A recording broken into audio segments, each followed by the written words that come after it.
Hello everyone, ಎಲ್ಲರೂ ಹೇಗಿದ್ದೀರಾ? ಚೆನ್ನಾಗಿದ್ದೀರಾ ಅನ್ಕೋತೀನಿ. ನಾನು ಕೂಡ ತುಂಬ ಚೆನ್ನಾಗಿದ್ದೀನಿ. ಆ್ಯಕ್ಚುಲಿ ಇದು ಟುಮಾರೋ ವ್ಲಾಗ್. ನಿನ್ನೆ ಅಪ್ಲೋಡ್ ಮಾಡೋದಕ್ಕಾಗಲಿಲ್ಲ. ಆ್ಯಕ್ಚುಲಿ ಮಾರ್ನಿಂಗ್ ಟು ನೈಟ್ವರೆಗೂ ಒಂದು ವ್ಲಾಗ್ನ ಮಾಡಿದೆ.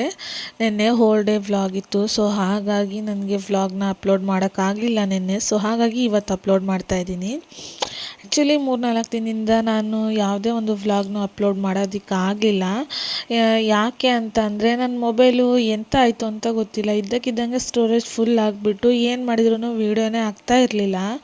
ಸುಮಾರು ಮಾಡಿರೋ ವೀಡಿಯೋ ಎಲ್ಲ ಸಿಕ್ಕಾಪಟ್ಟೆ ಡಿಲೀಟ್ ಆಗಿಬಿಟ್ಟು, ಸೊ ತುಂಬ ಬೇಜಾರಾಗಿ ನಾನು ವ್ಲಾಗ್ನ ಮಾಡೋದಕ್ಕೆ ಆಗಲಿಲ್ಲ. ಅಷ್ಟರ ಮೇಲೆ ನನ್ನ ಹಸ್ಬೆಂಡು ಸರಿ ಮಾಡಿಕೊಟ್ರು. ಇವಾಗ ಸರಿ ಆಗಿದೆ ಫೋನು. ಸೊ ಹಾಗಾಗಿ ಅದೇ ಬೇಜಾರಲ್ಲೇ ಇದ್ದರೆ ಆಗಲ್ವಲ್ಲ. ಸೊ ಹಾಗಾಗಿ ಮತ್ತೆ ವೀಡಿಯೋನ ಸ್ಟಾರ್ಟ್ ಮಾಡಿದ್ದೀನಿ ನಾನು.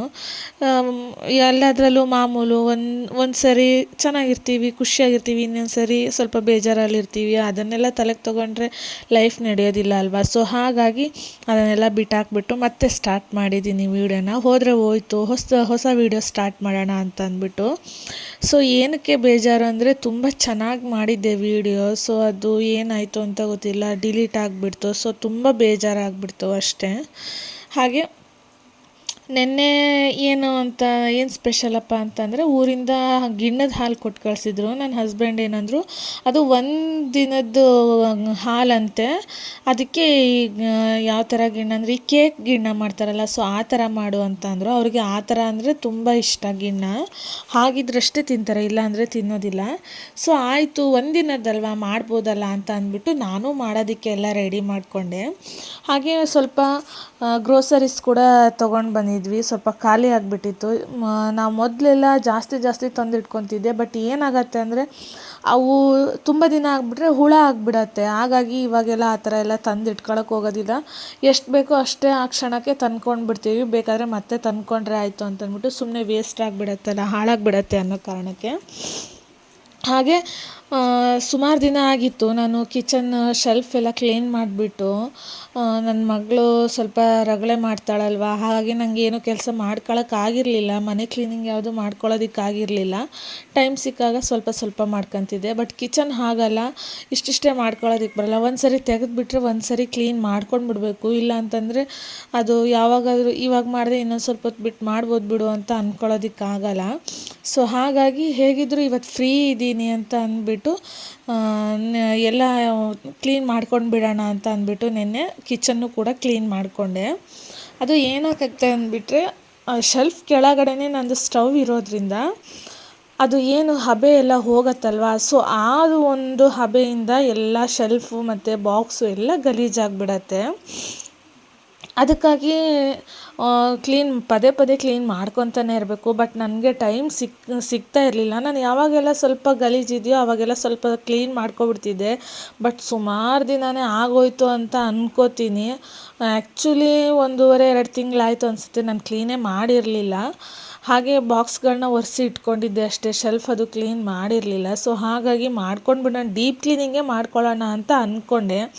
ಬಟ್ ಏನಾಯಿತು ಅಂದರೆ ಈ ಸದ್ಯದಲ್ಲೇ ಶ್ರಾವಣ ಬರುತ್ತಲ್ವ. ಸೊ ಆವಾಗ ನಾವು ಫುಲ್ಲು ಡೀಪ್ ಕ್ಲೀನಿಂಗ್ ಮಾಡಲೇಬೇಕು, ಇಡೀ ಮನೆಯೇ ಕ್ಲೀನ್ ಮಾಡಬೇಕು. ಹಾಗಾಗಿ ಮತ್ತು ಇವಾಗ ಮಾಡಿದ್ರೂ ಮತ್ತೆ ಇನ್ನೊಂದು ಸರಿ ಮಾಡಬೇಕಲ್ವ. ಸೊ ಹಾಗಾಗಿ ಸ್ವಲ್ಪ ಲೈಟಾಗಿ ಅಷ್ಟನ್ನೇ ಕ್ಲೀನ್ ಮಾಡ್ಕೊಂಡಿದ್ದೀನಿ. ಮತ್ತು ಹೇಗಿದ್ದರೂ ತೆಗಿಯೋದೇ ಅಲ್ವಾ ಅಂತ ಅಂದ್ಬಿಟ್ಟು ಇವಾಗ ಮಾಡಿದರೂ ಮತ್ತು ಇನ್ನೊಂದು ಸರಿ ಮಾಡಲೇಬೇಕು. ಸುಮ್ಮನೆ ಎರಡೆರಡು ಕೆಲಸ ಏನಕ್ಕೆ ಅಂತ ಅಂದ್ಬಿಟ್ಟು ಈಗ ಸ್ವಲ್ಪ ಲೈಟಾಗಿ ಮಾಡ್ಕೊಳ್ಳೋಣ. ಈಗ ಶ್ರಾವಣದ ಟೈಮಲ್ಲಿ ಹೇಗಿದ್ದರೂ ಮನೆ ಕ್ಲೀನ್ ಮಾಡಬೇಕಲ್ವ. ಸೊ ಆವಾಗ ನೀಟಾಗಿ ಕ್ಲೀನ್ ಮಾಡ್ಕೊಂಡ್ರಾಯ್ತು ಅಂತ ಈ ಥರ ಯೋಚನೆ ಮಾಡಿ ಮಾಡ್ಕೊತಾ ಇದ್ದೀನಿ. ಮಾಡೋಣ ಅಂತ ಅಂದ್ಬಿಟ್ಟು ಎಲ್ಲ ಎತ್ತಿಟ್ಕೊಂಡೆ. ಬಟ್ ಕರೆಂಟ್ ಹೋಗ್ಬಿಡ್ತು. ಸೊ ನಮಗೆ ಕಿಚನ್ನಲ್ಲಿ ಎಲ್ಲೂ ವಿಂಡೋ ಇಲ್ಲದೆ ಇರೋದ್ರಿಂದ ಸ್ವಲ್ಪ ಬೆಳಕು ಕಡಿಮೆ. ಸೊ ಹಾಗಾಗಿ ಕರೆಂಟ್ ಬರೋವರೆಗೂ ವೆಯ್ಟ್ ಮಾಡಿದೆ. ಕರೆಂಟ್ ಬಂದಮೇಲೆ ವೀಡಿಯೋ ಮಾಡ್ಕೊಂಡ್ರೆ ಆಯಿತು ಅಂದ್ಬಿಟ್ಟು ಕರೆಂಟ್ ಬಂದಮೇಲೆ ಮಾಡ್ಕೊಂಡ್ರೆ ಆಯಿತು ಅಂದ್ಕೊಂಡೆ. ಕರೆಂಟ್ ಆ್ಯಕ್ಚುಲಿ ಮಾರ್ನಿಂಗ್ ಹೋಗಿದ್ದು ಈವ್ನಿಂಗ್ 4 o'clock ಬಂತು. ಸೊ ಹಾಗಾಗಿ ತುಂಬಾ ಅಂದರೆ ತುಂಬ ಲೇಟ್ ಆಗಿಬಿಡ್ತು. ಆದಷ್ಟು ಫಾಸ್ಟಾಗಿ ಕೆಲಸ ಮುಗಿಸ್ಕೊಂಡೆ ಅಂತಲೇ ಹೇಳ್ಬೋದು. ನನ್ನ ಮಗಳು ಕೂಡ ಸ್ಕೂಲಿಂದ ಬಂದು ಊಟ ಮಾಡಿಕೊಂಡು ಆಮೇಲೆ ಫ್ರೆಂಡ್ಸ್ ಎಲ್ಲ ಅವಳು ಆ್ಯಕ್ಚುಲಿ ಆಫ್ಟರ್ನೂನ್ಗೆ ಬಂದುಬಿಡ್ತಾಳೆ. ಅವಳು ಯೂರೋ ಕಿಡ್ಸ್ ಅಲ್ವಾ ಹೋಗೋದು. ಸೊ ಅದು ಆಲ್ಮೋಸ್ಟ್ 1:30ಗೆಲ್ಲ ಸ್ಕೂಲ್ ಬಿಟ್ಬಿಡತ್ತೆ. ವ್ಯಾನ್ ಇಲ್ಲಿಗೆ ಬರೋ ಅಷ್ಟರಲ್ಲಿ 1:45 1:50ಗೆ ವ್ಯಾನ್ ಬಂದುಬಿಡತ್ತೆ ಮನೆ ಹತ್ರ.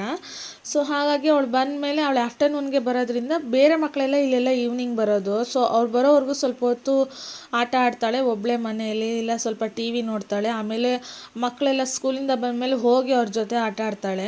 ಸೊ ಅವಳು ಊಟ ಮಾಡಿಕೊಂಡು ಮಮ್ಮ ನಾವು ಹೋಗಿ ಆಟ ಆಡ್ಕೊಂಡು ಬರ್ತೀನಿ ಎಲ್ಲರೂ ಬಂದಿದ್ದಾರೆ ಅಂತ ಅವಳು ಆಟ ಆಡೋದಕ್ಕೆ ಹೋದ್ಲು. ಬಟ್ ಇವಳು ನನ್ನ ಚಿಕ್ಕ ಮಗಳಿದ್ದಾಳಲ್ವಾ, ಸೊ ಅವಳನ್ನ ಇಟ್ಕೊಂಡು ಕೆಲಸ ಮಾಡೋದು ಅಂದರೆ ತುಂಬಾ ಕಷ್ಟ. ಏನೇ ಹೇಳಿ ಮನೇಲಿ ಸಣ್ಣ ಮಕ್ಕಳಿದ್ರು ಅಂತ ಅಂದ್ಬಿಟ್ರೆ ಅವ್ರನ್ನ ನೋಡ್ಕೊಳ್ಳೋಕ್ಕೆ ಯಾರಾದರೂ ಒಬ್ಬರು ಬೇಕೇ ಬೇಕು.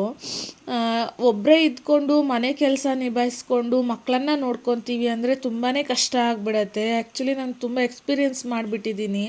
ಮಾರ್ನಿಂಗ್ ಬ್ರೇಕ್ಫಾಸ್ಟಿಂದ ಹಿಡ್ದು ಪ್ರತಿಯೊಂದನ್ನು ಮಾಡಬೇಕಲ್ವಾ. ಅದರಲ್ಲೂ ಹಸ್ಬೆಂಡ್ ಬೇರೆ ಬೇಗ ಕೆಲ್ಸಕ್ಕೆ ಹೋಗ್ತಾರೆ. ಮಾರ್ನಿಂಗ್ ಅಷ್ಟೊತ್ತಿಗೆ ಹೇಳ್ಬೇಕು, ನೈಟ್ ಸರಿಯಾಗಿ ನಿದ್ದೆ ಇರೋದಿಲ್ಲ. ಹಗಲೊತ್ತಲ್ಲಾದರೂ ಸ್ವಲ್ಪ ಹೊತ್ತು ಮಲ್ಕೊಳ್ಳೋಣ ಅಂದರೆ ಮಕ್ಕಳು ಮಲ್ಕೊಳ್ಳೋದಕ್ಕೆ ಬಿಡಲ್ಲ. ಏನಾದರೂ ಒಂದು ಕೆಲಸ ಇದ್ದೇ ಇರುತ್ತೆ. ಸ್ವಲ್ಪನಾದರೂ ಮೈಂಡ್ಗೆ ರೆಸ್ಟ್ ಅನ್ನೋದು ಇದ್ಬಿಟ್ರೆ ಅಷ್ಟು ಒಂಥರ ಪ್ರೆಷರ್ ಅನ್ಸೋದಿಲ್ಲ. ಬಟ್ ಒಂದೊಂದು ಟೈಮ್ ಏನು ಅನಿಸ್ಬಿಡೋದು ಯಾವ ಥರ ಅನಿಸುತ್ತೆ ಅಂದರೆ ತುಂಬ ಪ್ರೆಷರ್ ಅನಿಸ್ಬಿಡತ್ತೆ. ಒಂದೊಂದು ಸರಿ ತಡ್ಕೊಳ್ಳೋದಕ್ಕೆ ಆಗೋದಿಲ್ಲ, ಆ ಥರ ಆಗಿಬಿಡತ್ತೆ. ಮಕ್ಕಳು ಒಂದೊಂದು ಸರಿ ಆ ಥರ ಮಾಡಿಬಿಡ್ತಾರೆ. ಹಾಗಾಗಿ ನನ್ನ ಚಿಕ್ಕ ಮಗಳು ಇರೋದ್ರಿಂದ ಸ್ವಲ್ಪ ನನಗೆ ತುಂಬ ಕಷ್ಟನೇ ಅಂತಲೇ ಹೇಳ್ಬೋದು. ಅಂಥದ್ರಲ್ಲೂ ಕೂಡ ಸ್ವಲ್ಪ ಫ್ರೀ ಮಾಡಿಕೊಂಡು ಯಾವಾಗ ಟೈಮ್ ಸಿಗುತ್ತೋ ಆವಾಗ ಅವಳನ್ನ ಹೇಗಾದರೂ ಸ್ವಲ್ಪ ಆ ಕಡೆ ಈ ಕಡೆ ಸ್ವಲ್ಪ ಡೈವರ್ಟ್ ಮಾಡಿಬಿಟ್ಟು ಸ್ವಲ್ಪ ವೀಡಿಯೋ ಮಾಡ್ಕೊಳ್ಳೋದಕ್ಕೆ ಪ್ರಯತ್ನ ಪಡ್ತಾ ಇದ್ದೀನಿ. ಆದಷ್ಟು ಮಾಡ್ತಾನೇ ಇದ್ದೀನಿ.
ಕಿಚನ್ ಅನ್ನೋದನ್ನು ನಾವು ಕ್ಲೀನಾಗಿ ಇಟ್ಕೊಳ್ಳಿಲ್ಲ ಅಂತಂದರೆ ನಾವು ಎಷ್ಟೇ ಕೆಲಸ ಮಾಡಿದರೂ ಕೂಡ ಅದು ಕೆಲಸ ಮಾಡಿದ್ದೀವಿ ಅಂತ ಅನಿಸೋದೇ ಇಲ್ಲ.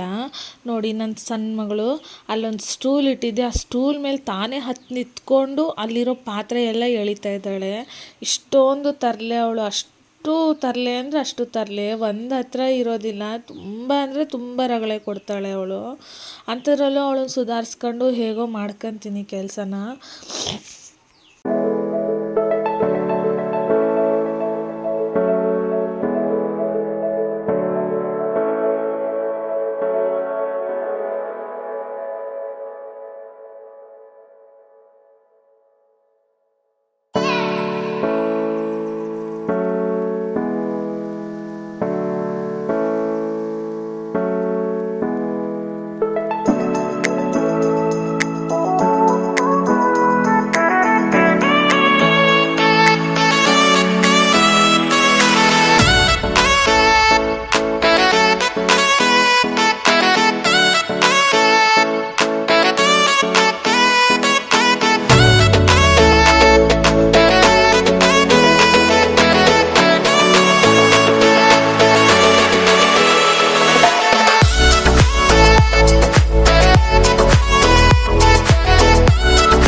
ಸೊ ಹಾಗೆ ದಿನಸಿ ಎಲ್ಲ ಇತ್ತಲ್ವ, ಹಾಗೆ ಬಾಕ್ಸಿಗೆ ಏನೇನಿದೆ ಅದನ್ನು ನೋಡ್ತಾ ಇದ್ದೀರಲ್ವ, ಸ್ವಲ್ಪ ಸ್ವಲ್ಪನೇ ತಂದ್ಕೊಂಡು ಬಿಡ್ತೀನಿ, ಹಾಕ್ಕೊಂಡು ಜೋಡಿಸ್ಕೊತಾ ಇದ್ದೀನಿ.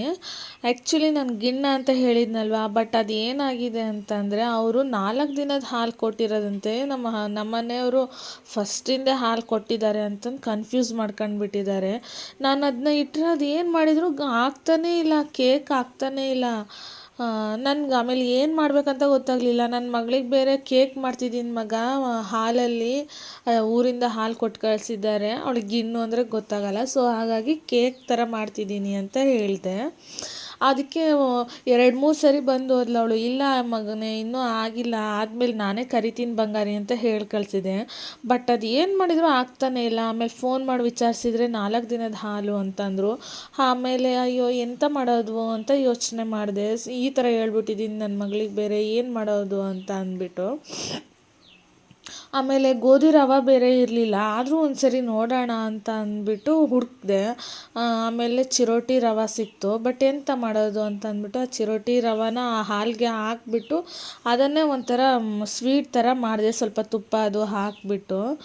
ಆ್ಯಕ್ಚುಲಿ ಸ್ವಲ್ಪ ಅಡ್ಡಿ ಇರಲಿಲ್ಲ, ಬಟ್ ಗೋಧಿ ರವೆ ಆಗಿದ್ರೆ ಇನ್ನೂ ಸ್ವಲ್ಪ ಟೇಸ್ಟ್ ಸಿಗೋದು ಅಂತ ಅನ್ನಿಸ್ತು. ಆಮೇಲೆ ನನ್ನ ಮಗಳು ಬಂದಳು, ಮಗ ಇಲ್ಲಮ್ಮ ಈ ಥರ ಆಗಿಬಿಟ್ಟಿದೆ, ಸೊ ಹಾಗಾಗಿ ಈ ಥರ ಮಾಡಿದ್ದೀನಿ ಅಂತ ಅಂದೆ. ಆಯಿತು ಪರವಾಗಿಲ್ಲಮ್ಮ ಕೊಡು ಅಂತ ಅಂದು ಅದನ್ನೇ ತಿಂದ್ಲವಳು, ಸ್ವಲ್ಪ ತಿಂದ್ಲವಳು. ಸ್ವೀಟೆಲ್ಲ ಸ್ವಲ್ಪ ಕಡಿಮೆ ತಿನ್ನೋದು. ಈ ಥರ ಆಗೋಯ್ತು. ಆಮೇಲೆ ನನ್ನ ಹಸ್ಬೆಂಡು ಕೂಡ ಹೌದಾ ಈ ಥರ ಆಗಿಬಿಡ್ತು, ನಾನು ಫಸ್ಟಿಂದು ಅಂತ ಮಾಡ್ಕೊಂಡ್ಬಿಟ್ಟೆ ಅಂತ ಅಂದರು.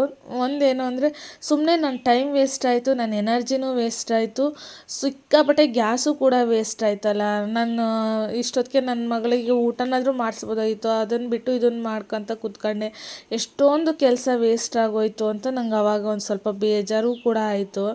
ಇಷ್ಟೊಂದೆಲ್ಲ ರಿಸ್ಕ್ ತೊಗೊಂಡು ಮಾಡಿದೆ, ಏನೂ ಪ್ರಯೋಜನ ಆಗಲಿಲ್ವಲ್ಲ ಅಂತಲೂ ಅನ್ನಿಸ್ತು. ಮಕ್ಕಳೇನಾದರೂ ಕೇಳಿದಾಗ ಇಲ್ಲ ಅಂತ ಹೇಳೋದಕ್ಕೆ ಮನಸ್ಸಾಗೋದೇ ಇಲ್ಲ. ನಮಗೆಷ್ಟೇ ಕಷ್ಟ ಆಗಿರಲಿ, ನಮಗೆಷ್ಟೇ ಸುಸ್ತಾಗಿರಲಿ, ನಮ್ಗೆ ಒಂದು ಪಕ್ಷ ಹುಷಾರೇ ಇಲ್ಲದೆ ಆಗಿರಲಿ, ಆದರೂ ಮಕ್ಕಳಿಗೋಸ್ಕರ ಅಂತಂದು ನಾವು ಮಾಡಿಕೊಟ್ಟೇ ಕೊಡ್ತೀವಿ. ಏನಾದರೂ ಸರಿಯೇ, ನಮ್ಮಿಂದ ಆಗದೇ ಇದ್ದರೂ ನಾವು ಕಷ್ಟಪಟ್ಟಾದರೂ ನಾವು ಮಾಡಿಕೊಡ್ತೀವಿ ಅಂತ. ಇವಳು ನನ್ನ ಚಿಕ್ಕ ಮಗಳು, ಇವಳೇ ಸ್ವಲ್ಪ ತರಲೆ. ಇವಳು ಮಾತ್ರ ಎಲ್ಲದನ್ನು ತಿಂತಾಳೆ, ಏನು ಕೊಟ್ಟರು ತಿಂತಾಳೆ, ಎಲ್ಲದನ್ನು ತಿಂತಾಳೆ ಅವಳು. ಅವಳಿಗೆ ರುಚಿಯಾಗಿದ್ಬಿಟ್ರಂತೂ ಎಲ್ಲನೂ ತಿಂತಾಳೆ ಅವಳು.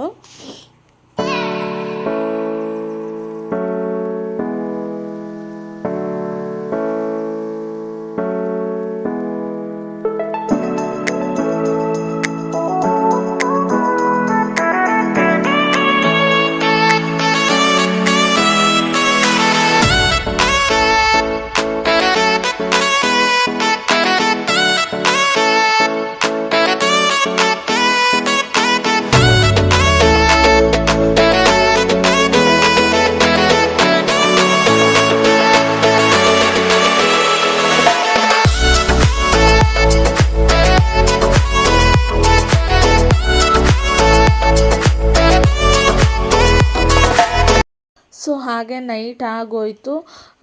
ಸ್ವಲ್ಪ ನುಗ್ಗೆಕಾಯಿ ಸಾಂಬಾರಿತ್ತು. ಬಟ್ ನನ್ನ ಹಸ್ಬೆಂಡ್ಗೆ ನನಗೆ ಅಂದರೆ ಆಗೋದಿಲ್ಲ ಅಂತ ಅಂದ್ಬಿಟ್ಟು, ನನಗೆ ಈ ಮೂಲಂಗಿ ಹುಳಿ ಅಂದರೆ ತುಂಬ ಇಷ್ಟ.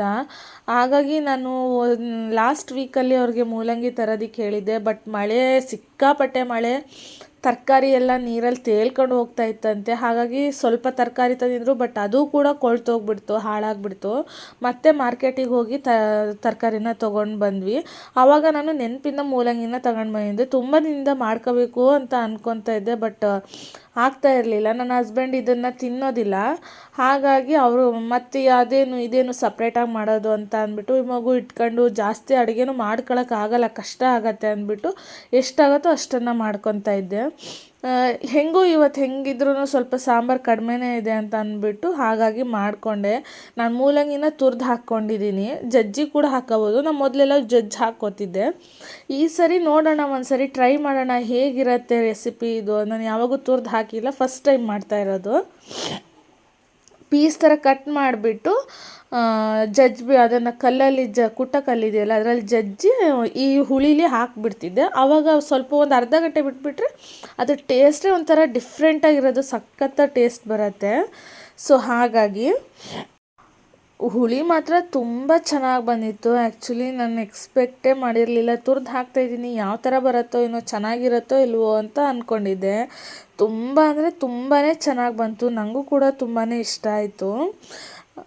ಅಲ್ಲಿ ಸ್ವೀಟು ನಾನು ಏನು ಸ್ವಲ್ಪ ಅವಳಿಗೆ ತಿನ್ನಿಸಿ ಇಟ್ಟಿದ್ನಲ್ಲ, ನಾನು ಮರ್ತುಬಿಟ್ಟಿದ್ದೀನಿ ಆ ಕಪ್ ಅಲ್ಲೇ ಇಟ್ಟಿದ್ದೀನಿ ಅನ್ನೋದು.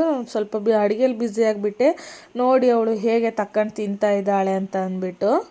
ಸೊ ಅದರಲ್ಲೂ ಅವಳಿಗೆ ಕೈಲಿ ಕೊಟ್ರೇ ತುಂಬ ಇಷ್ಟ. ಕೈಯಲ್ಲಿ ಕೊಟ್ಟರೆ ಏನು ಬೇಕಾದರೂ ತಿಂತಾಳೆ.